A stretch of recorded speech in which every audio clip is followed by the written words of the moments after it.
Y bueno, hoy sí, buenas tardes. Hoy es nuestra segunda sesión en la clase de Estadística aplicada a las Ciencias Sociales 3. Primero que nada, antes de empezar con nuestra sesión, quería revisar la situación del Edpuzzle con algunos de ustedes que al final de la clase pasada habían tenido como un poco de problemas, ¿no? Con el Edpuzzle. Entonces, quería revisar cómo había estado el asunto, ¿no? Eh, Básicamente, tengo, ya les digo, espérenme. Aquí está. Que tenemos que todos pudieron entrar menos Alejandra Vilés, me parece que no está ahí, capaz se acaba de incorporar, pero creo que en general todos pudieron entrar porque tengo registrado de que han visto el video, ¿no? Entonces, ahorita no sé cómo se actualiza directamente con respecto al Google Classroom, es algo en que tenemos que trabajar las profesoras y yo, pero en el sistema del Edpuzzle me aparece que todos pudieron entrar. Entonces, no sé si alguien igual no sabe qué pasó o si que me parece a mí como visto y que no lo haya visto, avíseme, ¿no? Bueno, eso es como la situación del Edpuzzle, que parece que en este grupo es un poco más exitoso que en el de la mañana, que sí hay todavía un par de compañeros que no han podido observarlo. Entonces, esto está perfecto porque significa que pues muy pronto vamos a poder empezar a dejar cápsulas con pequeños cuestionarios y a lo largo de la cápsula para que ustedes también vayan haciendo también un tipo de clases un poco más asincrónicas, porque yo tanto ustedes como yo, la clase sincrónica de 2 horas seguidas, o sea, no es lo mismo que cuando estamos en el salón, que yo me muevo, salto, corro a lo largo del salón para hacerles un chiste, y yo sé que esto, y sobre todo, la sesión del viernes en la tarde va a ser que ustedes están con todo el cansancio de la semana, entonces esa puede ser un poco más pesadita, ¿no? En las pantallas. Perfecto, entonces voy a empezar con la presentación que he preparado para este día, no la voy a terminar, entonces todavía no la voy a subir porque no se me ha acabado. ¿Pueden ver la pantalla así completa? Sí, ahí. Es que me di cuenta hasta que revisé la grabación de la clase pasada que estaban viendo lo de mi otro monitor. Entonces, ahorita dije, mejor me quedo con revisar que realmente se vaya a ver. Bueno, esta sesión 2 y probablemente parte de la sesión 3 la vamos a dedicar a un repaso de elementos básicos de estadística y que también como ya vamos a empezar a hacer cositas, nuestros pininos en las bases de datos, también es un tipo de introducción que a mí me gusta hacer para ponernos en un mismo plano a todos, ¿no? Entonces vamos a revisar unos conceptos muy básicos de estadística que a mí me parecen fundamentales y luego vamos ya a ir a un repaso propiamente de probabilidad de inferencia, ¿no? Con algunos conceptos, los más básicos, o sea, he intentado pensar cuáles serían los elementos que de plano no puedo dejar de mencionar de probabilidad, porque como ustedes saben, esa es la mitad de la clase de estadística 1, ¿no? Entonces no podemos dedicar medio semestre de nuevo a probabilidad. Con suerte hoy llegamos un poquito a las distribuciones muestrales y si tenemos muchísima más suerte, vamos a poder hablar un poquito del teorema del límite central o del central del límite, como ustedes lo consideren. Entonces, bueno, yo les dije que íbamos a hacer un repaso, sobre todo en estos primeros 3 temas, más o menos se nos va a ir la mitad del semestre, en repasar la inferencia, ¿no? Entonces, ¿a qué nos referimos con este proceso de inferencia? Pues ustedes lo pueden ver como parte de un proceso de investigación donde nosotros vamos a tener preguntas y vamos a tener una población que vamos a estar estudiando. Si nosotros somos los encargados del diseño, probablemente podemos hacer el diseño de la selección muestral de esa población, porque rara vez nosotros podemos llegar a toda la población. Los ejercicios censales, por ejemplo, como el que se hizo este año, Por algo se hacen cada 10 años, porque son sumamente caros, ¿no? Estudiar a veces toda la población es casi imposible, ¿no? Entonces, por lo general, nosotros seleccionamos una muestra de la población que nosotros queremos analizar. Y esto es bien importante, o sea, ustedes imagínense como sociólogos que estudian a la sociedad, pues quieren tener estos datos un poco más agregados, ¿no? Entonces, una vez que nosotros tenemos nuestra muestra, lo que hacemos es incorporar un poco de análisis, ¿no? Vamos a seleccionar dentro de la muestra, dentro de nuestra información, las variables relevantes y vamos a hacer un análisis de la información muestral. Y básicamente entonces lo que nosotros tenemos acá es que nosotros vamos, en esta parte de acá es donde nosotros utilizamos la estadística descriptiva. ¿Sí? Justamente ahí nosotros utilizamos la estadística descriptiva. Entonces ustedes en estadística 1 se quedan acá, en estadística 2 ven esta parte de acá. Entonces, una vez que nosotros hemos analizado de manera descriptiva a nuestra muestra, ¿no? Lo ideal es que no nos queremos quedar únicamente con lo que la muestra nos está dando. Nosotros queremos dar cuenta de la población y entonces hacemos el proceso de inferencia. Y con este proceso de inferencia yo puedo obtener estimaciones para los parámetros de mi población. Claro que cuando yo hago esta inferencia, también no va a ser algo certero. Nosotros pensamos, ustedes piensan que los números son una cosa sumamente clara, ¿no? Que no tienen errores, y no es cierto. Más bien nosotros lo que hacemos ahorita, de hoy en adelante, cuando nosotros hacemos inferencia, es incorporar esos errores y vamos a establecer una confiabilidad de la inferencia, ¿no?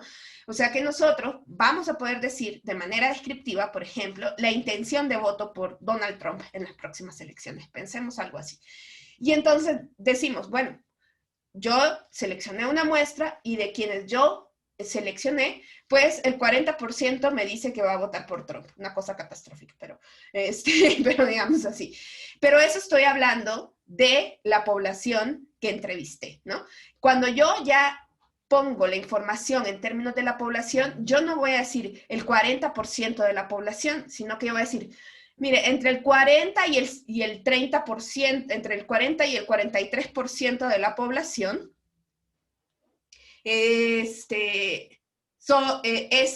por ahí va a votar por Trump, ¿no? O sea, tengo un margen de error, ¿no?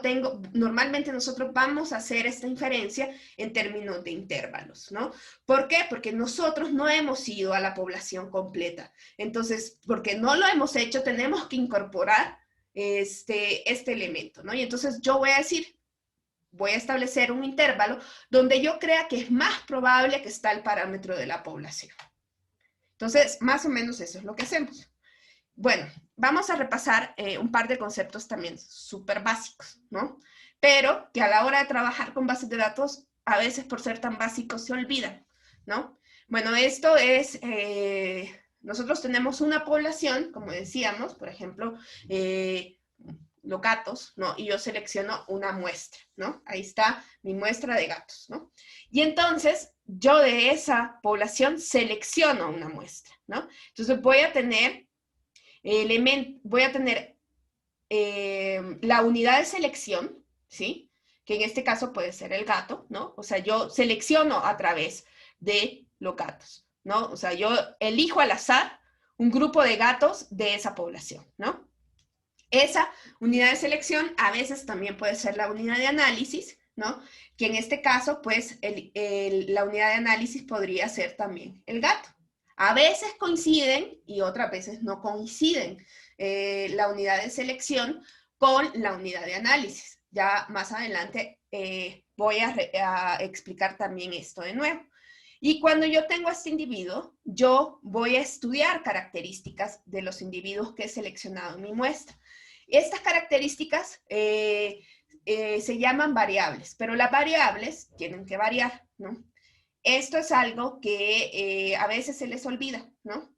Y sobre todo cuando ustedes, hoy que vamos a hacer un pequeño trabajo al final del semestre sobre investigación con algunas bases de datos que les voy a poner a su disposición y que vamos a trabajar en los talleres, a veces ustedes me dicen, es que yo quiero, qué sé yo, quiero ver los efectos que tiene el PIB en el embarazo adolescente. Yo les digo, a ver, ok, el PIB, ¿cómo está medido? Pues mire, aquí tengo el PIB a nivel nacional, ¿ok? Y el embarazo adolescente, aquí tengo todas estas mujeres que entrevisté para saber si estuvieron embarazadas en el último año. Entonces, ahí hay un problema para analizar esta información, porque por un lado, el PIB es igual para todas las mujeres, ¿no? Porque está medida a nivel nacional, ¿no? Entonces, eso no es una variable para las mujeres que yo estoy estudiando, ¿no? ¿Por qué? Porque no varía, ¿no? Entonces, eso ustedes tienen que tomar muy en cuenta a la hora de seleccionar las variables y de pensar los problemas, de tratarlos de pensar también incorporando lo que es su unidad de análisis, ¿no?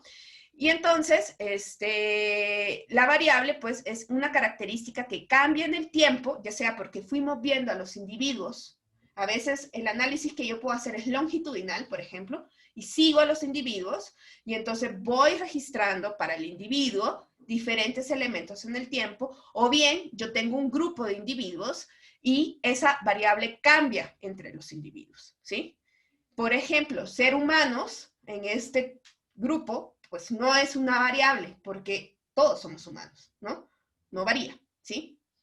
Entonces, eso es una cosa que tienen que tener bastante claro y que a veces a la hora de seleccionar nuestros problemas de investigación, pues claro, nosotros decimos, no, es que sí pueden haber estas, o a veces algunos elementos teóricos que nos dicen que están afectando unos con otros, pues realmente no los podemos medir y cuesta encontrar ese vínculo. No es imposible, a veces sí podemos tener unidades de análisis diferentes, pero eso va a requerir otro tipo de técnicas que no son de este nivel, ¿no? Por ejemplo, los análisis multinivel, que Mónica es muy, muy fan de los análisis multinivel porque se ocupa mucho en ciencia política para analizar países, pero tampoco es tan fácil, ¿no? Entonces, siempre tengan en mente quién es su individuo. En este caso es un gato, ¿no?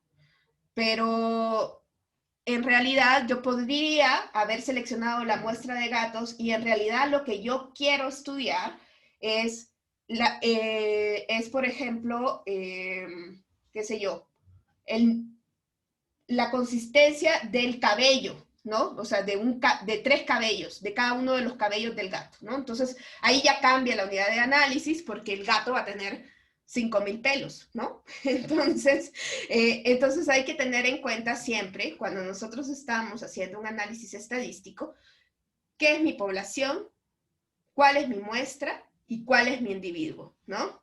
Y cómo fue seleccionada la muestra, cuál es la unidad de selección de la muestra y cuál es mi unidad de análisis.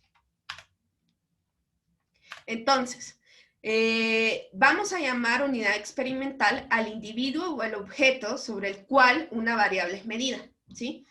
La variable que yo quiero estudiar, la registro, ¿no? Yo, si por ejemplo quiero estudiar el peso del gato, ¿no? Pues pongo al gato en una báscula, agarro mi cuadernito y anoto, ¿no?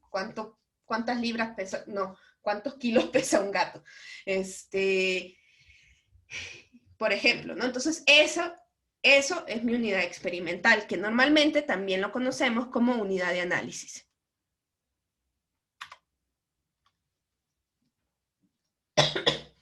Luego, la medición es ese resultado de que yo puse al gato en la báscula y lo registré. Ese es el proceso de medición. Cuando yo hice esta actividad que normalmente es numérica, queda un registro, ¿no? Y si yo junto todas esas mediciones es lo que yo tengo como datos, ¿no? Esos son los datos que yo estoy analizando.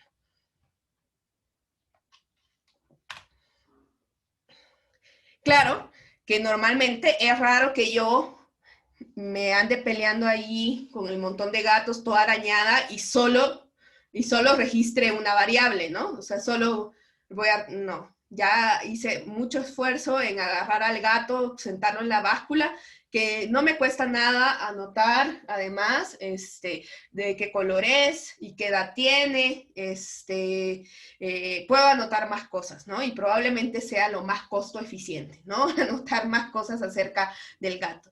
En todo caso, casi siempre nosotros trabajamos con datos de tipo multivariado, ¿no? Pero podríamos tener datos con menos variables y entonces serían univariados o bivariados. Y las variables que nosotros registramos pueden ser de diferentes tipos, ¿no? Hay variables que lo que nosotros que estamos registrando son cualidades o atributos de los individuos, ¿no? Que no podemos medir numéricamente, ¿no? El color del gato, por ejemplo, del pelo del gato, pues no lo podemos medir numéricamente, ¿no? O sea, algunos me dirán que sí, que los colores se pueden medir con RGB y pero digamos, no puedo establecer qué color es mejor que el otro, o sea, no hay una métrica, ¿no? O sea, puedo darle como un número, pero al final no puedo establecer una métrica entre los colores. Entonces, esas van a ser nuestras variables cualitativas o atributos, y en cambio también vamos a tener variables cuantitativas, ¿no? Que pueden ser discretas, es decir, que yo pueda contar, ¿no? Por ejemplo, el número de gatitos que ha tenido el gato, ¿no? Pues no puedo contar medio gato, ¿no? Es muy terrible, ¿no? Entonces, esos son discretas, finitas o contables, y cuando yo puedo hacer como pequeñitos, puedo hacer fracciones entre mis unidades, esas son las continuas o de intervalos, ¿no? Por ejemplo, el peso, ¿no? Yo digo, bueno, este gatito está bien gordito y pesa unos 15 kilos, ¿no? 15 kilos con 200 gramos, ¿no? ¿Sí? Y en la medida en que mi báscula fuera más precisa, podría decir tantos gramos con tantos miligramos y así sucesivamente. Y eso lo hace ser continuo, ¿no? Ahí es importante en lo de las variables cualitativas que tomemos en cuenta que esos atributos son excluyentes y exhaustivos. Digamos, si nosotros decimos a un gato, lo vamos a codificar, vamos a apuntar, ¿no? Que el gato es gris, ¿no? Y no puede estar en otra categoría que también estamos asignando. Entonces, para que tomen eso en cuenta también. Exactamente, ¿no? Y entonces eso nos lleva a hablar un poquito de las escalas de medición. Cuando yo estoy registrando la información, tomo decisiones metodológicas como investigadora, ¿no? A veces la propia naturaleza del fenómeno, la variable que yo estoy estudiando, pues es un poquito una camisa de fuerza, ¿no? Por más que yo quiera darle más variabilidad, ¿no? Pues no puedo cambiarla, ¿no? Por ejemplo, ¿no? Si ustedes piensan este tipo de preguntas así de escala de Likert, ¿no? Les dicen, o sea, una pregunta que yo les puedo decir, la persona está de acuerdo o en desacuerdo con el aborto, ¿no? Entonces, eso es dicotómico, ¿no? Pero yo podría tomar una decisión metodológica, decir, bueno, le quiero dar un poquito más de continuo a esto, ¿no? Y entonces, en lugar de decirle sí o no, si sí está de acuerdo, le doy una escala, ¿no? Que vaya de muy de acuerdo a muy poco de acuerdo. Y ya le estoy dando un poquito más de variabilidad. Pero eso es una decisión que yo hice. Si ustedes ven, sigo midiendo el mismo fenómeno, pero la escala de medición que yo estoy utilizando es diferente. Y esto es un poquito, a veces, que tiene que ver con el fenómeno, ¿no? Pero probablemente yo no voy a poder hacer eso a escala a nivel continuo, ¿no? Va a ser bastante difícil, ¿no? Entonces, a veces tenemos potestad para mover un poquito ahí, pero a veces el fenómeno mismo, pues nos corta, ¿no? Por ejemplo, piensen en, yo quiero estudiar si la gente vota o no vota, ¿no? Nadie medio vota, por más que yo le quiera dar un continuo, pues no, esa variable va a ser nominal, ¿no? Entonces es una combinación un poco, la escala de medición de la naturaleza misma del fenómeno como de la decisión metodológica. Piensen, por ejemplo, en los ingresos. Yo los ingresos los podría tomar en cuenta en diferentes escalas, ¿no? Aquí tenemos nominal, ordinal, de intervalo y de razón. Esto es una tabla que yo siempre recojo. Si han llevado varias clases conmigo, se han llevado la estadística 1, la estadística 2, probablemente esta es la tercera vez entonces que la ven, porque es uno de mis clásicos, ¿no? Es de Stevens, de la teoría de la escala de la medida.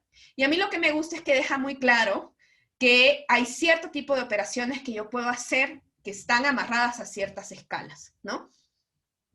Entonces, pensemos en los ingresos, ¿no? Yo a lo mejor cuando estoy registrando los ingresos, le puedo decir a la persona, usted gana más o menos de la canasta que Coneval nos dice que señala la pobreza, ¿no? Y entonces yo ahí estoy midiendo los ingresos, pero lo estoy midiendo en una escala nominal, ¿no? Por ejemplo, ¿sí? Eso podría ser, eso es una escala que yo he determinado, más o menos de cierto valor, ¿no? Pero también podría dar yo un grupo de ingresos, ¿no? Un poquito lo que hace INEGI, por ejemplo, en las encuestas como la ENOE, que como la gente no quiere decir tanto cuánto gana, entonces le dice, bueno, usted gana entre tantos y tantos salarios mínimos, ¿no? Y entonces eso ya es una escala ordinal, ¿no? O bien yo realmente puedo hacer el registro y anotar, bueno, fulanito gana 4,000 pesos con 50 centavos, ¿no? Entonces, ahí tengo yo las tres escalas. En el caso de la escala de razón, es muy parecida a la de intervalo, nomás que vamos a poder hacer otro tipo de operaciones. Entonces, yo con las variables nominales voy a poder hacer ciertas operaciones y lo que va a pasar es que cuando, ahorita usted va a decir, esto está re fácil, ¿no? Esto, no, ¿cómo no se me va a olvidar? Esto, si ya lo vi, ¿no? Pero cuando lleguemos a las bases de datos, estoy más que segura que me van a hacer medias de colores, ¿no? O sea, de atributos, me hacen medias de atributos, me hacen cuantiles de variables que no son de ese tipo. Y eso es una cosa que ustedes tienen que reflexionar siempre. ¿Cuál es la variable que estoy analizando? ¿Cuál es la escala de medición? Y de eso partir qué tipo de análisis voy a hacer, ¿no? Eso Y es ahí algo... es, ajá. Sí, sí, Sí, es dale. peligroso porque el software, si uno le dice, sácame la media del color, lo va a hacer, ¿no? O sea, ahí lo que nosotros tenemos que poner en, o sea, tener en cuenta este análisis y esta decisión metodológica que dice Ana, previa, porque el software nos da lo que le pidamos, ¿no? Y está en nosotros decir qué vamos a hacer y cómo lo vamos a interpretar. Sí, ustedes son más listos que el software, siempre. Exacto. Son los amos y señores, ¿no? Entonces, eso es un poquito algo que sí quiero mencionar antes de empezar. Y bueno, esto que hablábamos de que, bueno, hay unidad de selección de la muestra, hay unidad de la información, quién es el informante, y hay unidad de análisis. En el mundo más perfecto, todo va a coincidir, pero no siempre es así. Entonces, y en general nosotros, en ciencias sociales, que queremos estudiar a la sociedad, ¿no? Ustedes sociólogos más que nadie, vamos a utilizar muchísima información secundaria, o deberíamos de usar muchísima información secundaria, ¿sí? Sobre todo en un país como México, que es tan dadivoso en la cantidad de información que tiene. Y entonces nosotros tenemos que revisar siempre, siempre, siempre, siempre, siempre los manuales y la estructura de la base. En general, nosotros vamos a trabajar con 3 bases de datos, que son las 3 bases de datos más chiquitas que no nos van a dar tanto problema en el software que vamos a usar en línea, que va a ser, una es la base de la ECOVID, que es la encuesta telefónica que hizo INEGI ahorita a raíz de la pandemia, la vamos a usar así, esa es chiquita porque fue telefónica, y está bastante pequeña. El único problema es que tiene muy pocas variables cuantitativas. Eso es como el único problema que tiene, porque pues, se preguntaron casi puras variables de tipo cualitativo. Entonces, para estudiar más las variables cuantitativas, vamos a utilizar algunas bases que son del Instituto Mexicano de la Competitividad, que hace índices de competitividad y que para hacer estos índices, que además nos van a servir cuando ya veamos nuestra sección 4 de operacionalización, Estas bases tienen un montón de variables y entonces a ustedes a la hora de presentar su propuesta de trabajo pueden ocupar estas bases porque ahí están ya documentadas un montón de variables y ustedes les puede ahorrar un poco la chamba, ¿no? Y entonces esas van a ser las bases, pero vamos a tenerlas que leer. Vamos a hacer un poquito a veces de trampa porque como yo conozco estas fuentes, pues sí las vamos a abrir, pero ustedes, si ustedes dicen, miren, INEGI sacó esta base, lo que van a querer es bajarla, darle clic y abrirla, ¿no? Ya sé, ¿no? Bueno, primero que en R no va a ser tan fácil importarla, entonces vamos a tener un taller de importación de bases de datos. Y segundo, es que ustedes tienen que revisar todo el material, ¿sí? Y tener claro también cuál es su unidad de análisis, ¿no? Lo que nosotros vamos a tener en muchas ocasiones es que en este caso nosotros vamos a trabajar con bases que ya están pegaditas, que no vamos a tener que funcionar. Y algo que yo no les había comentado es que la unidad de información de algunas fuentes es lo que se llama heterogénea. Si ustedes leen los primeros apartados de un texto que está ahí de Fernando Cortés y Rubalcaba, ¿no? Y Rosa María Rubalcaba, que se llama, ¿cómo es? Estar en la moda, usar la estadística en ciencias sociales, estar a la moda o pensar un poco, algo así se llama. Es un texto viejito, pero sí hace una muy buena revisión de la matriz de datos, ¿no? Y entonces lo que ellos señalan ahí es que hay bases de datos que tienen unidades heterogéneas. ¿Eso qué quiere decir? Significa más o menos esto, ¿no? Que nosotros, a la hora de registrar la información, podemos registrar la información en diferentes unidades de análisis, ¿no? Por ejemplo, ¿no? Este es lo que nosotros llamamos, y INEGI lo hace muy bien, y esto no pasa en todas las bases de datos del mundo, créanme, porque Mónica y yo nos peleamos con las bases de datos centroamericanas y a veces suramericanas, pero INEGI documenta esto que se llama un diagrama de relación, ¿no? Y entonces nosotros que tenemos acá, este diagrama de relación nos analiza las tablas, ¿sí?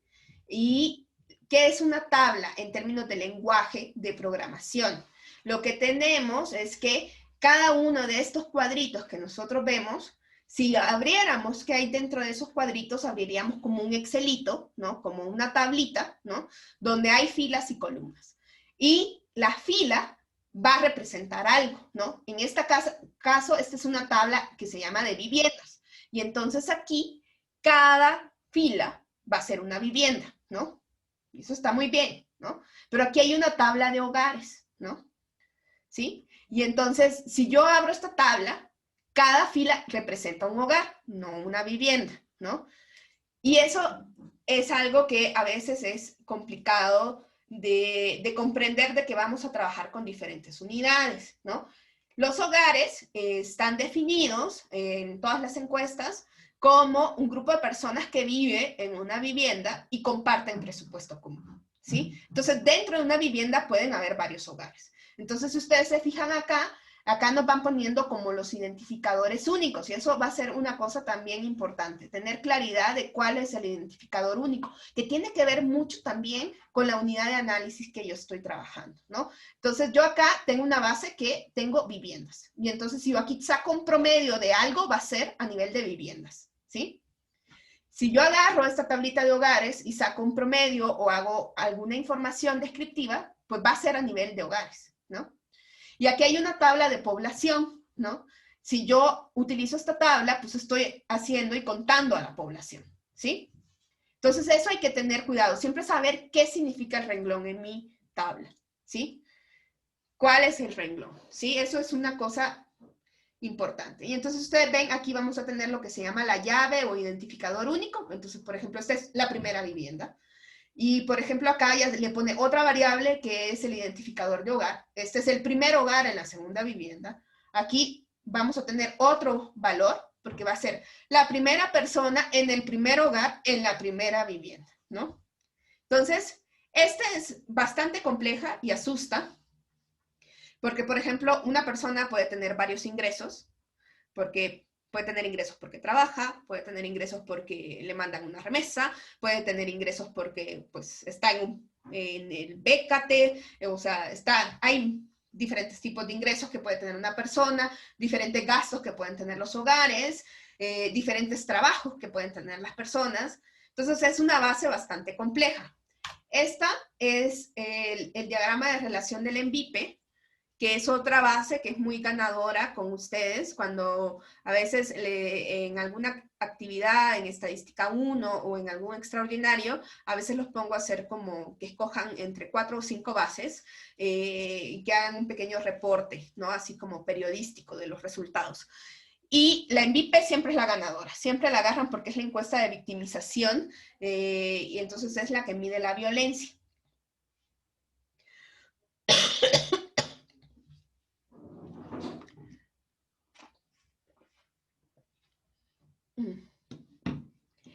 Y entonces, esta es más chiquita. Tiene vivienda, hogar y población, ¿no? Si usted, entonces, y tiene otros módulos, pero que están a nivel de población. Entonces, menos la victimización, porque uno puede ser víctima de varios delitos, ¿no? Entonces, ahí está. Pero digamos que más o menos casi todas las encuestas de hogares tienen 3 niveles. Nosotros no nos vamos a meter a fusionar estas encuestas, probablemente les deje simplemente una cápsula muy así para que si ustedes en el futuro lo quieran utilizar, pero sí para que ustedes vean como la riqueza del análisis y que además tienen que leer eso, ¿no? Ha pasado, por ejemplo, que alguien llegó y ya tenía hecho todo un análisis descriptivo de los ingresos. Y entonces yo le dije, pero no puedes hacer eso.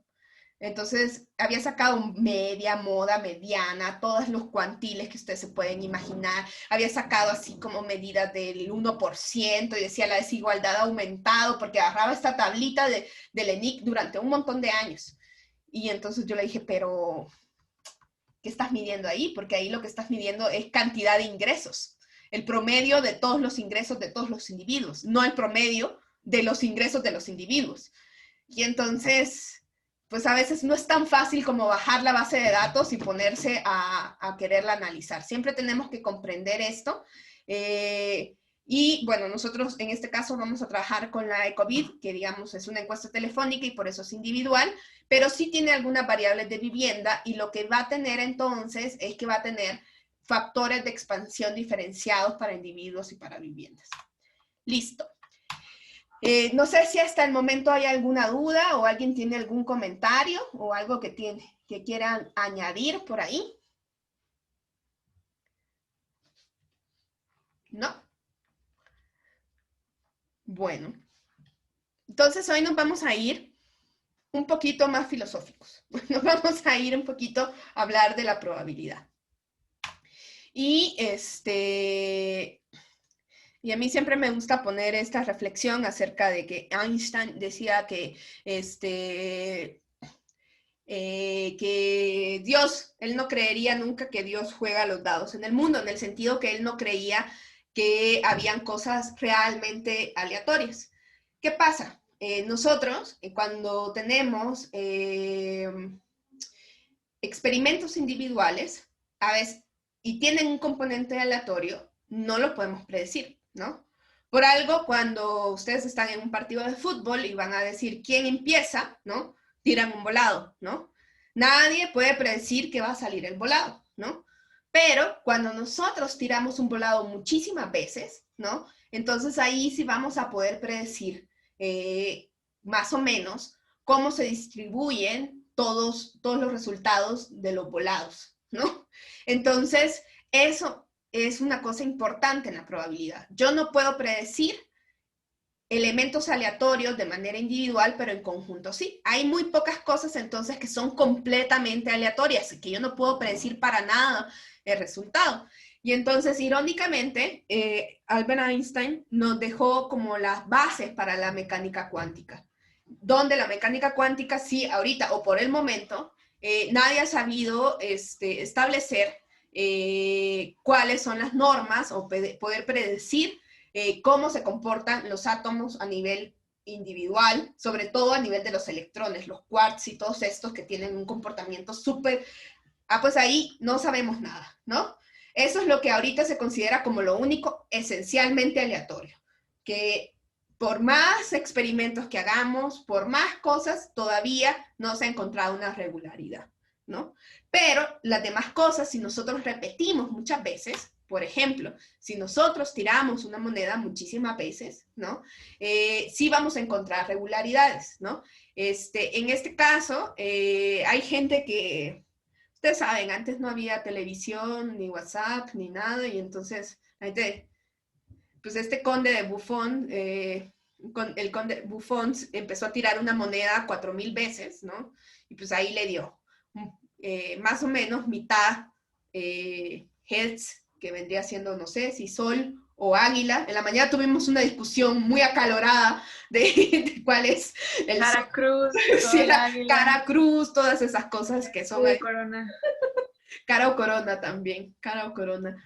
Entonces, Carl Pearson, que, bueno, está citado en la lectura, que ustedes tienen que entregarnos un reporte la próxima semana y que además, pues, vamos a usar varias cosas que ha hecho este señor. A pesar de todas las cosas que nos dejó, también tuvo tiempo para tirar 24,000 veces una moneda, ¿no? Y ahí también sacó su proporción y una proporción casi de mitad y mitad, ¿no? Es un poco más triste la situación de John Kerrick, que era un matemático sudafricano que durante la Segunda Guerra Mundial pues, estaba encarcelado por los alemanes, ¿no? Y bueno, pues no sé, hay gente que en las crisis se desesperan, y otros simplemente dicen, ¿por qué no empiezo a hacer experimentos para verificar la regularidad de los fenómenos aleatorios? Eso es la reacción normal de cualquier persona en una crisis, ¿no? Y entonces también tiró 10,000 veces una moneda y obtuvo también una proporción casi mitad y mitad, ¿no? Y entonces esto lo que nos dice es que yo no sé qué me va a salir cuando tiro una moneda, pero yo sé cuál es la regularidad cuando yo tiro muchas monedas. Y eso es lo que nosotros hacemos. Piensen ya no en tirar monedas, sino en seleccionar a gente dentro de una muestra, ¿sí? Entonces, cuando yo selecciono al azar dentro de una muestra, yo empiezo a elegir individuos, ¿no? Y entonces no sé a quién voy a seleccionar, ¿no?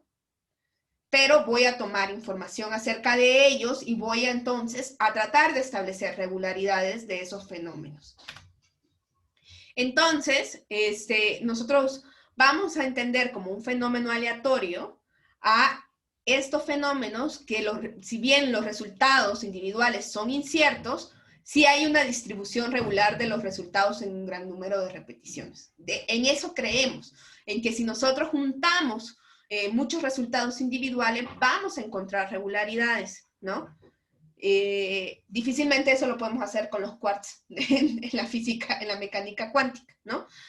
Y la probabilidad entonces de cualquier resultado de un fenómeno aleatorio vendría siendo la proporción de veces que el resultado se produce en una muy larga serie de repeticiones, ¿no? Como este señor tirando 10,000 veces estando encarcelado, o Carl Pearson, que no estaba encarcelado y estaba simplemente creando un montón de medidas estadísticas que seguimos usando aún hoy en día, y entonces eso es una larga serie de repeticiones. ¿Qué lenguaje estadístico nosotros vamos a leer y vamos a usar? Una cosa que quizás a ustedes se les haga extraño porque no tiene nada que ver con el tiempo, pero utilizamos la palabra a largo plazo, ¿no? Entonces, a veces van a encontrar en los libros de estadística o en el lenguaje estadístico matemático que van a decir en el largo plazo. Ustedes dicen, pero ¿y el tiempo aquí qué tiene que ver? Pues cuando nosotros decimos en el largo plazo, significa que lo hago muchas veces, ¿sí? Y entonces, para tratar de conectar esto que es así como medio filosófico con toda la estadística, pues nosotros en estadística descriptiva lo que teníamos eran gráficas y medidas numéricas que describían conjuntos de datos que por lo general son muestras, ¿no? Y las primeras cosas que nosotros hacemos, y una operación que es válida para cualquier escala, por ejemplo, es sacar las frecuencias, ¿no? Las frecuencias de los valores de mis variables en esa muestra, ¿no? Y entonces podemos obtener la frecuencia relativa, que es el número de veces que toma el valor de una variable entre el total de la muestra, ¿no? Que es esto de acá, F entre N. N es el tamaño de la muestra, ¿no? Entonces nosotros teníamos una frecuencia relativa, hacíamos histogramas, hacíamos una serie de análisis interesantes, ¿no? ¿Qué pasa entonces? ¿Por qué es importante esto de la muestra de largo plazo, de la probabilidad de la muestra y de la población? Pues cuando la n va tendiendo a ser muy grande, es decir, que tiende hacia el infinito positivo, ¿no? Esto significa que la muestra se va acercando a la población, ¿no? ¿Sí? Normalmente nosotros pensamos en una población como algo que no podemos acceder, que es infinita, ¿no? En buena parte del desarrollo estadístico pensamos en poblaciones infinitas o en el sentido que no las podemos contar porque no tenemos herramientas para contarlas, ¿no? Entonces, por eso ustedes van a ver que casi siempre decimos n tiende al infinito, ¿no?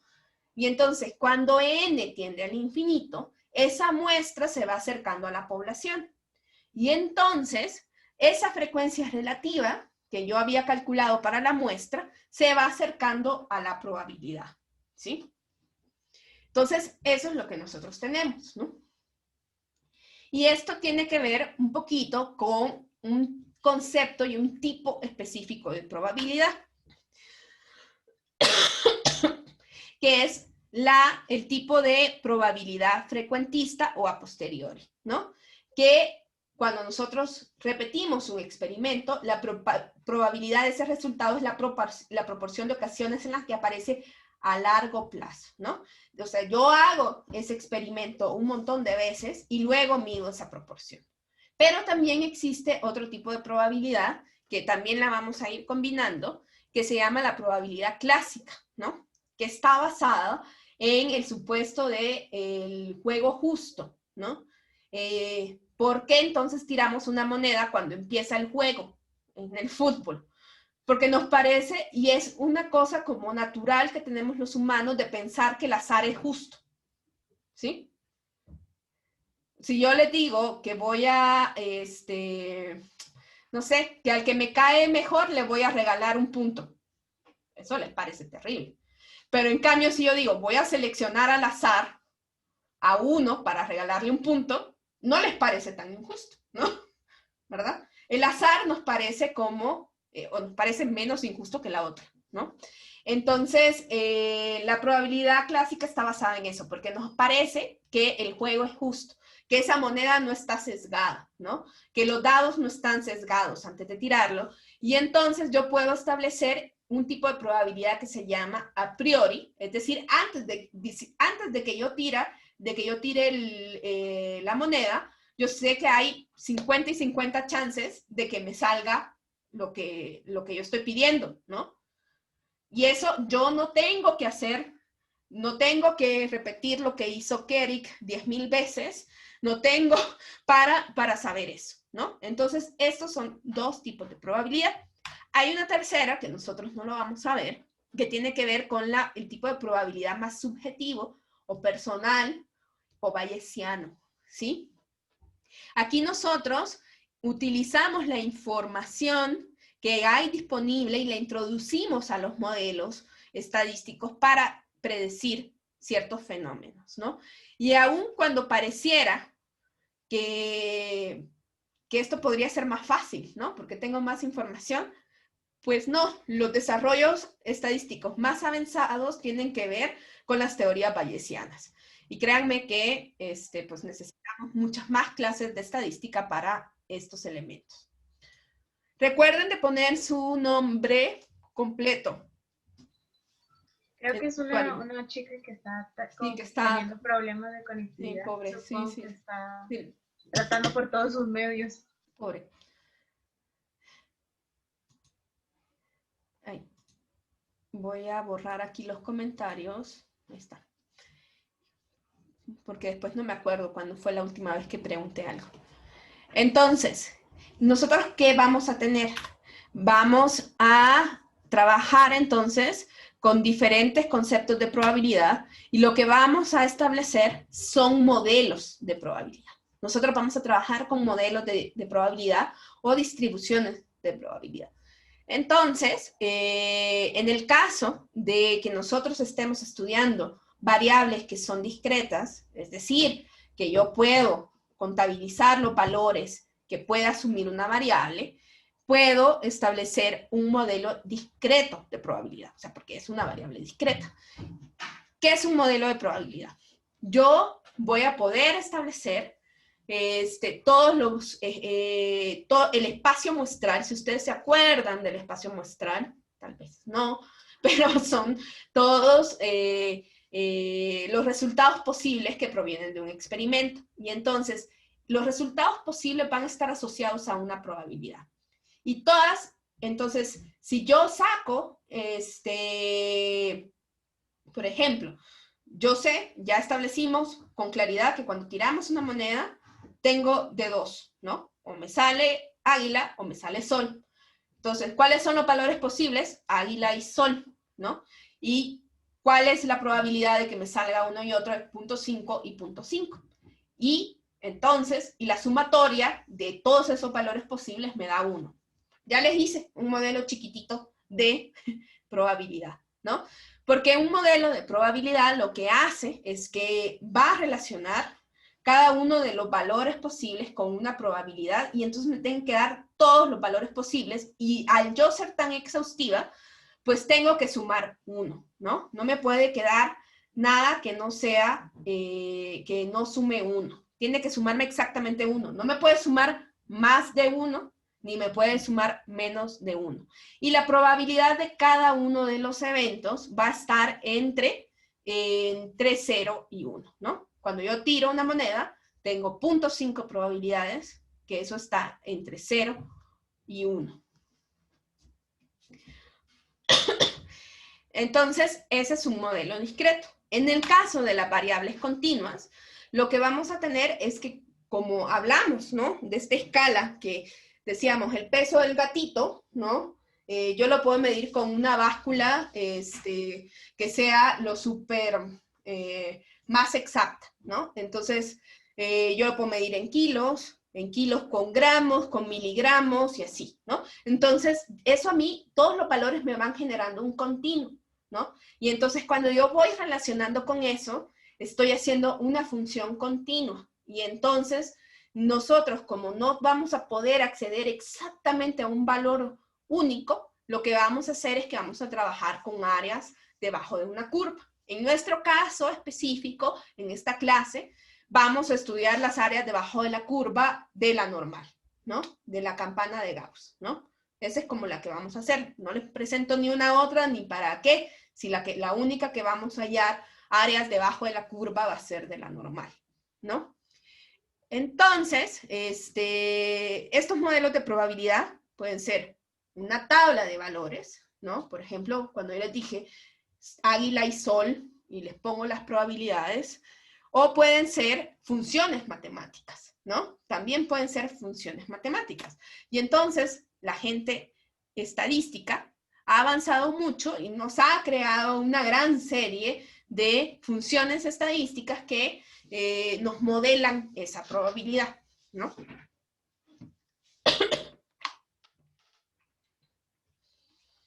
Bueno, aprovechando que estoy tomando agua, Ana, Sí. solo quiero regresar un poco antes a lo de las probabilidades en términos de 0 a 1, que bueno, a veces, no sé este semestre cómo está, pero a veces dejamos ejercicios y los resultados que los presentan, o sea, cuando los presentan, a veces nada más o ponen el 0.05 o en fracciones, y entonces a veces como que sí falta esa parte de estadística aplicada, de decir, es el 50%, el 70%, bla, bla, bla, o qué significa ese resultado que me dan. Y pues el semestre pasado hubo una confusión un poco porque me presentaban esos resultados para mí incompletos, pero sí eran verdaderos, solo que les faltaba como esa parte de decir, bueno, ese número qué significa, ¿no? No solamente es decir, resultado igual a 0.01, pues sí, pero ¿qué, no? Sí, porque como es una clase de estadística aplicada, no preguntamos cosas de fórmulas, ¿no? Entonces, o se aplican, o sea, o se aplican, o si me van a querer hablar en lenguaje matemático, entonces vamos a exigir lenguaje matemático. Y no creo que ustedes quieran eso, ¿no? Hacer demostraciones y eso, no. Las Aquí preguntas tampoco. no, ni la profesora, ¿eh? Ay, no, si ustedes vieran esas comprobaciones. Todavía sueño con la comprobación de los MELI, del mejor estimador lineal insesgado. Bueno, acá están todas estas funciones, ¿no? Por acá ustedes reconocerán algunas, ¿no? Como está la binomial, ¿no? La Poisson, la Bernoulli. Aquí están como todas las familias de distribuciones. Y si ustedes ven, hay relaciones, ¿sí? Por ejemplo, la binomial le sale una flechita para la normal, ¿no? Así punteada, porque la binomial, cuando n tiende al infinito, se parece a una normal. Y así vamos viendo como todas las relaciones. En realidad, nosotros básicamente vamos a trabajar con estas tres que están acá. Pero vamos a trabajar también con la chi, con la f, ¿sí? A ver, quiero ver si lo puedo dibujar. Con estas tres. Con estas. Esas. Pero están todas esas otras, ¿no? Entonces, si ustedes ven, las distribuciones van a tener parámetros, ¿no? Que nos van a ayudar a describir a nuestras poblaciones, ¿no? Y entonces nosotros tenemos que comprender el papel de los parámetros en nuestras distribuciones. Y si ustedes ven, por ejemplo, la media, la desviación estándar, algunos elementos que nosotros conocemos, tienen que ver con el valor de esos parámetros, ¿no?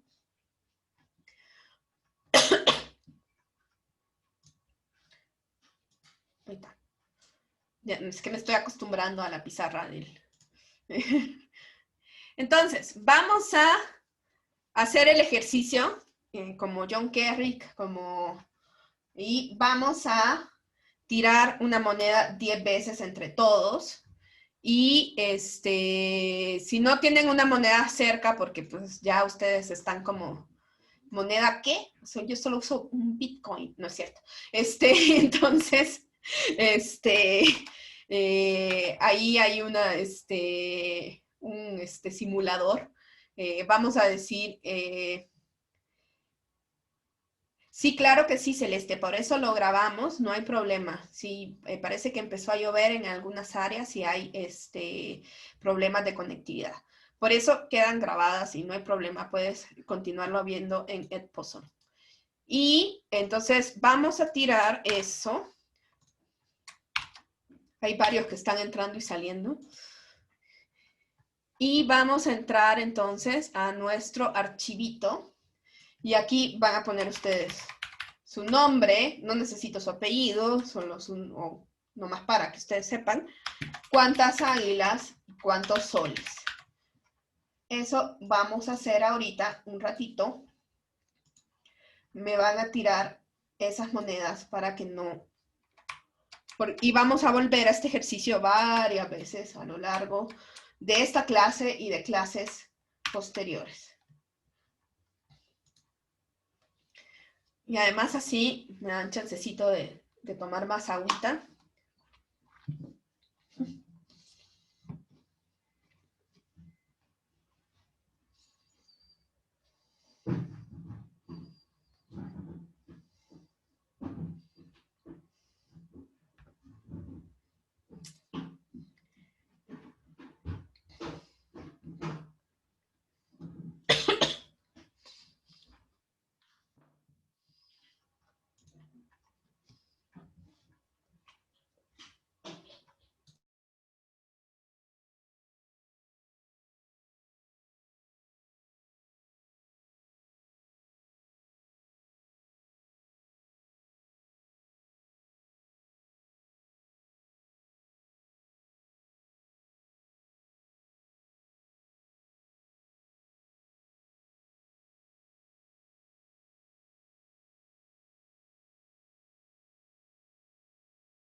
La discusión sobre si Cara es Sol es complicada. En la mañana llegamos al acuerdo que Cara era Sol porque el Sol tiene una cara más grande que un águila, pero no hay un acuerdo. Esa fue la conclusión de la mañana.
Vamos entonces a empezar a ver cómo nos dio este ejercicio, ¿no? En teoría, pues tendríamos que realmente haber sido una sola persona, porque un experimento tendríamos que controlar todas las condiciones y que se mantuvieran igual. Entonces, en teoría deberíamos de tener a la misma persona, ¿no? Y la misma moneda. Pero digamos que no funcionamos tanto como esta gente. Y vamos a ver cuántos tiros hicimos entre todos, ¿no? Ayudándonos. Y qué proporción nosotros tenemos de cada uno de estos, ¿no? Entonces vamos a establecer acá mi suma.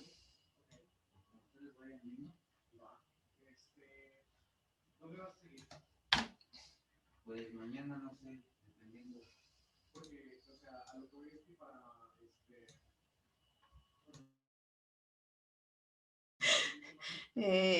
ahí está. Entonces, entre todos, miren qué maravilla. Hicimos 195 tiros, ¿no? ¿Y qué proporción nosotros tuvimos? Aquí vamos a hacer la proporción de cada uno. .48, miren, casi.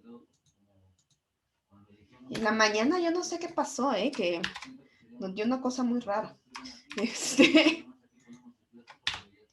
Ahí está, punto 51 y punto 48. Casi que parece distribución entre hombres y mujeres. Entonces, eso es lo que nosotros tenemos ahí, ¿no? Nosotros repetimos este experimento, tenemos una variable aleatoria, y hay una cosa que es bien importante, un poquito para hacer conexión con esto que estábamos hablando de las diferentes familias y modelos de distribución. Que nosotros cuando repetimos un experimento de este tipo, que si ustedes se acuerdan es un experimento binomial, ¿no? Se llamaban binomiales. A ver, tal vez se acuerdan un poquito, ¿no? Nosotros en los experimentos binomiales repetimos un experimento que tiene de dos, éxito o fracaso, ¿no? Y normalmente el éxito lo codificamos como 1 y al fracaso lo codificamos como 0, ¿sí? 0 y 1, ¿no? Entonces, esto es un valor numérico, que es un poquito como, hacen falta datos, dicen. Bueno, hay como espacios, ¿no? Que alguien que nunca, que pues como que... Sí, hay gente que no rellenó porque somos 26 que no rellenó en el Zoom y en el Excel. Sí. 19. Sí, algunos quizás entre la conectividad y todo esto no lo lograron, ¿no? Igual si alguien quiere dictarnos sus datos, también los podemos poner ahí. O si lo quiere poner en el chat, si lo quieren poner en el WhatsApp, o si no los quieren mandar por telepatía, o algo, ahí los podemos poner. Entonces, nosotros vamos a codificar como éxito y un fracaso, ¿no? Entonces, fíjense bien lo que yo hice acá, ¿no? Yo sumé. Sí, van poniendo, ¿no? Van poniendo más datos. Hoy son 200. Yo sumé y dividí entre el total de la n, ¿no? Y entonces, ¿eso qué es? ¿A qué les recuerda? Pues a un promedio, ¿no? ¿Sí? Entonces, uno de los elementos por los que también me gusta hacer este ejercicio, y ya voy a volver a él también para otra cuestión de la ley de los grandes números, es que nosotros podemos pensar siempre que vamos a tener variables que les vamos a llamar dummies, porque no son variables numéricas de verdad, son variables como falsas, ¿no? Las variables dummy indicadoras que nosotros podemos establecer acá. Si le damos un valor al éxito y al fracaso, yo puedo sumar todos mis éxitos, ¿no? Todos los que tienen 1, y lo divido entre n, y entonces el promedio de una variable dummy es una proporción. Entonces lo vamos a escribir aquí para que quede claro. De una variable dummy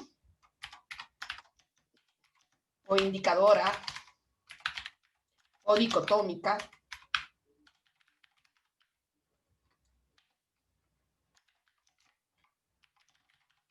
Y esto va a ser bien importante que a ustedes les quede claro cuando ya vayamos a hacer los procesos de inferencia de proporciones, ¿no? Y ahorita además que este ejercicio me va a servir para que ustedes conecten con la ley de los grandes números. Entonces, 210, nos vamos acercando al punto 5 y punto 5, ¿no? Y bueno, en la medida en que nosotros hiciéramos esto muchas más veces, si lo hiciéramos 10,000 veces, lo podemos hacer. Yo le voy a subir también una pequeña capsulita que hice el semestre pasado con R, ¿no? Haciendo funciones para que simuláramos 10,000 veces y así sucesivamente, ¿no? Pero lo voy a hacer después de que hayamos visto algo de R, ¿no? Por el momento ahorita no podemos.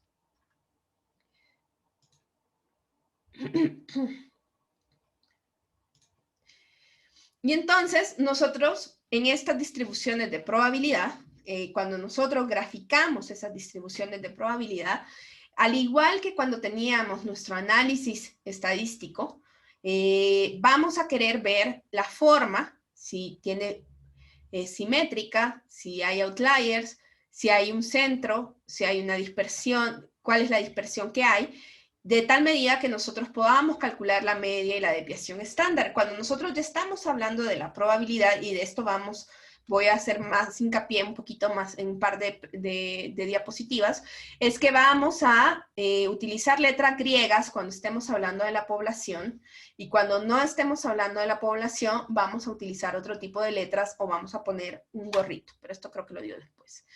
Entonces, es bien importante, cuando les mostré todos los modelos de probabilidad, de que habían parámetros, ¿no? ¿Por qué? Porque las poblaciones pueden ser descritas por sus distribuciones de probabilidad y los parámetros, ¿no? En nuestro caso nos vamos a concentrar en dos grandes tipos de poblaciones. Las poblaciones que son cuantitativas, que normalmente vamos a asumir que tienen una forma de una distribución normal y que por tanto van a estar descritas por la media y la desviación estándar. Las poblaciones binomiales van a tener una ubicación y una forma y van a estar determinadas por una P, que es la probabilidad de éxito, ¿no? O bien la proporción de éxitos en la población, ¿sí? Entonces, claro, usted me dice, qué maravilloso, ¿no? Que yo tenga los parámetros, pero no vamos a tener los parámetros, ¿no? Lo que intentamos es hacer inferencia de los parámetros, porque no tenemos información de los parámetros, porque la mayor parte de los casos no tenemos acceso a toda la población. Y entonces, retomando un poquito lo que dijimos al inicio, ¿no? Vamos a tener una población que en este caso, porque estamos en estadística, ya si nos viéramos en sociodemografía, va a ser otra definición de población muy diferente a esta. En estadística, la población es todo ese grupo de personas, individuos o elementos sobre los que queremos información. La muestra, vamos a retomar una parte de esa población para sacar conclusiones sobre esa población. O sea, vamos a hacer un proceso que nos va a permitir concluir sobre los parámetros de la población, y eso lo vamos a hacer a partir de un diseño de muestreo que lo veremos con mayor detenimiento en la sección 4 de esta clase. Y entonces, ¿cómo conectamos todo esto de la muestra, la probabilidad, tirar un montón de veces la moneda? ¿Eso qué tiene que ver, no? Con la inferencia. Pues bueno, mire, ese gran proceso de elaborar esas conclusiones sobre la población, pues es la inferencia, ¿no? Y lo que va a tener como base ese proceso de inferencia es el muestreo aleatorio. ¿Por qué vamos a usar el muestreo aleatorio, no? Por dos grandes razones. Primero, porque nos elimina el sesgo de selección, ¿no? Nuevamente, el azar nos parece más justo. El azar nos parece, eso, ¿no? Y porque también, o sea, no es lo mismo que yo le pregunte, por ejemplo, a todos mis amigos, ¿qué piensan, no? Y les mandé el Google Form, y entonces yo digo, aquí miren qué maravilloso, todos mis amigos piensan esto, ¿no? Entonces, eso es lo que se llama muestreo por conveniencia, o, por ejemplo, las respuestas voluntarias, y eso está más en el campo de la investigación cualitativa que la cuantitativa. Digamos que nos puede servir como un piloto o como para tener diagnósticos de poblaciones que son difíciles de acceder, pero digamos que para hacer inferencia y para saber cómo se comporta la población no nos va a servir. Puede ser como un primer acercamiento, ¿no? Pero bueno, y además nos va a servir también para aplicar las leyes de la probabilidad. Porque todo este choro que hemos estado hablando, todo esto de las monedas y algo así, tiene que ver con que lo aleatorio nos va a permitir utilizar la probabilidad. Si ustedes se fijaron, ¿no? Desde la primera diapositiva yo usé la palabra probable, ¿no? Los valores de la intención de voto de Trump que estén más probables, ¿sí? Entonces yo voy a establecer un intervalo de confianza que me dé los valores más probables de la población, ¿no? ¿Y cómo y cuáles leyes de probabilidad vamos a utilizar? Básicamente vamos a utilizar dos. La ley de los grandes números y el teorema del límite central. Bueno, acá era que esto que ya les había dicho, que vamos a usar letras griegas para los parámetros. Aquí es un parámetro cualquiera, que siempre en estadística cuando hablamos de cualquier parámetro usamos teta. Y teta gorro, que sería el estadístico o el estimador. Entonces, por ejemplo, P va a ser la probabilidad de éxito, o bien la proporción de éxitos en la población, y P gorrito sería la probabilidad de éxitos en la muestra, por ejemplo, ¿no? Y entonces, la ley de los grandes números, ¿no? Esto es un ejercicio parecido al que hicimos, no más que lo hicieron con una variable cuantitativa. ¿Qué hicieron acá? Acá tiraron, dicen, hay una media teórica, ¿no? Que viene un poquito con esta lógica de esta probabilidad a priori, ¿no? Yo tengo un dado, ¿no? Y entonces yo puedo calcular un valor esperado de mi dado. Es más, lo voy a calcular ahí mismo, este valor esperado acá. Imagínense que ustedes tengan el dado, ¿no? Todos los valores posibles del dado es 1, 2, 3, 4, 5, 6, ¿no? La probabilidad que cuando yo tire un dado y me salga cada uno de estos valores, pues va a ser un sexto, ¿no? Para todo. Y el valor esperado es la suma de todos los valores multiplicados por su probabilidad. Entonces yo aquí voy a hacer x por p de x. Y voy a ir multiplicando cada uno de estos elementos. Y luego lo sumo, y eso es lo que yo considero el valor esperado, ¿sí? Que es el valor más posible que me dé, que ese es 3.5. Ese valor esperado, entonces, es nuestra media teórica. Entonces, aquí hicieron algo muy parecido a lo que nosotros hicimos, pero lo hicieron con un dado, ¿no? Otro gran juego al azar, ¿no? Y entonces lo que tenemos acá es que esa media teórica está acá, ¿no? Esta azulita, el 3.5.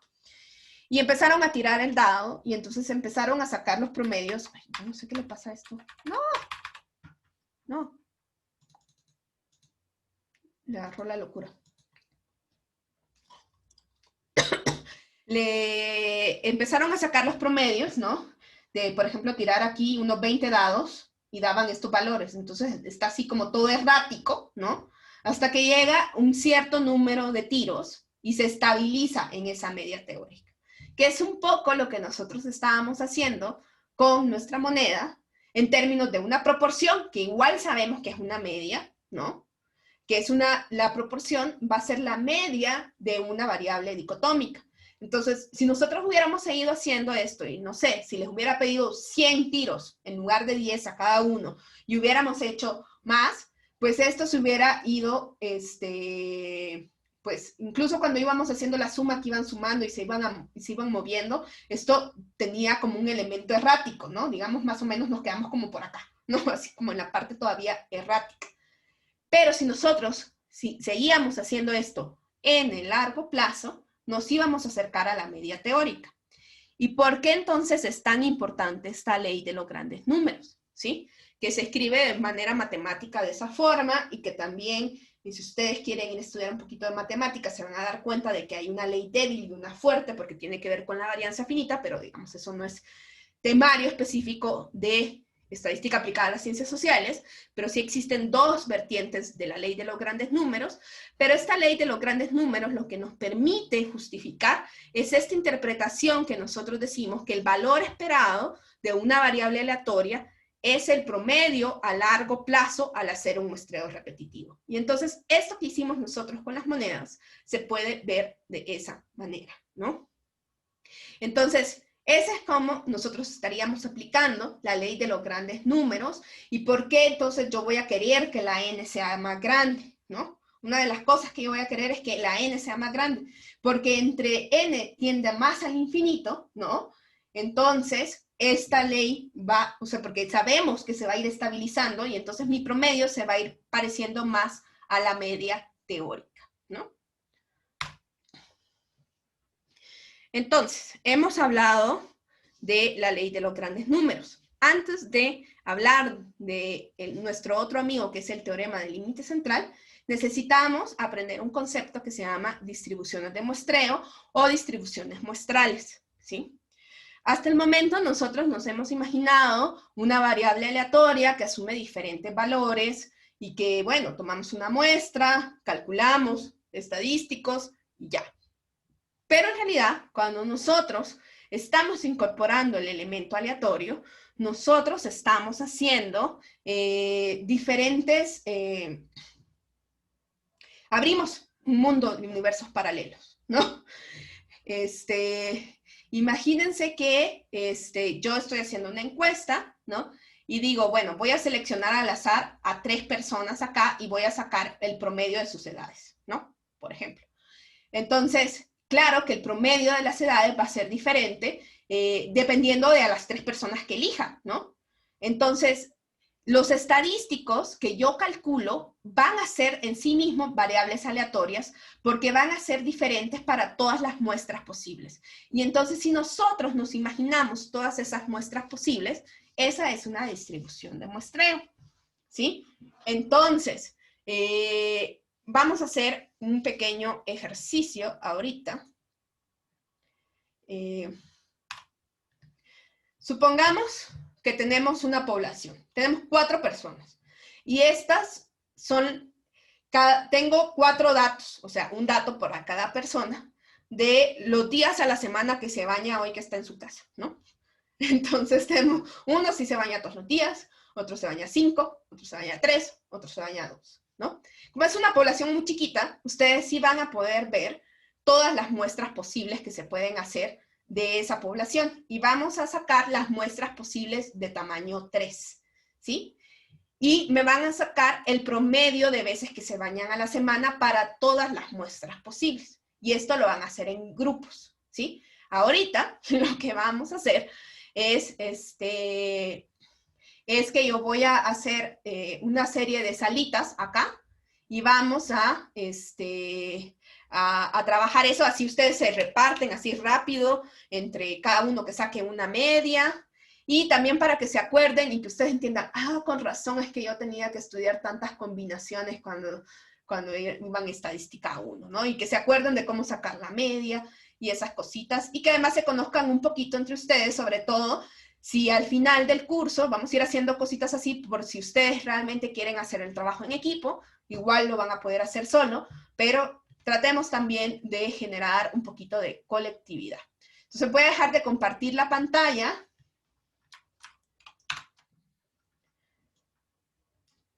Y para poder hacer esto de los grupos, porque si no, no me da la opción. Entonces somos, sin las adjuntas y sin mí, somos 27, son 24. 24 entre 4 a 6. Voy a hacer 6 grupitos. Ahí está. Y entonces ahorita se van a ir a otras salitas y vamos a ir entrando en las diferentes salas para por si tienen alguna duda.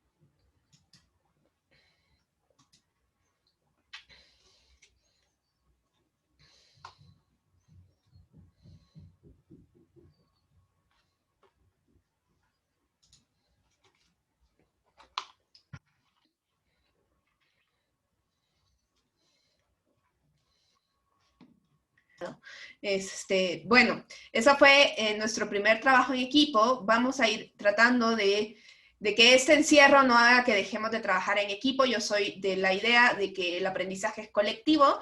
Entonces, esta que era una actividad bastante pequeña, era un poquito para que se fueran también acoplando a esto de las otras salitas y qué hacer. Y bueno, y siempre vamos a tener esto de que las profesoras como...